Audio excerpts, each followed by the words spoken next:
Hello and welcome back to another video. Today I'm going to be showing you exactly how you can use your EBT card on Instacart.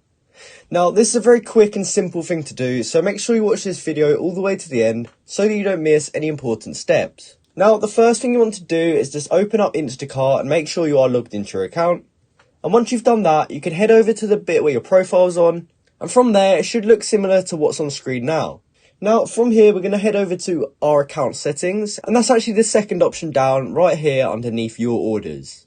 So you just want to go ahead and click on that, and that'll take us to this page here, and we have a whole bunch of different options. Now since we're trying to use our EBT card, we're going to go ahead and choose payment methods, which is the third option down. So go ahead and click on that, and then from there we will see a few different options, and one of those options will be EBT Snap Card. Now what we're going to have to do is click that add button just to the right of it.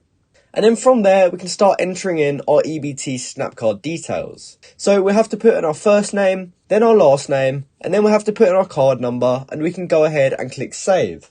Now, once that is actually saved to your account, you can go and shop like you normally would. As you can see on the picture on the left, you just want to add whatever you want to your cart.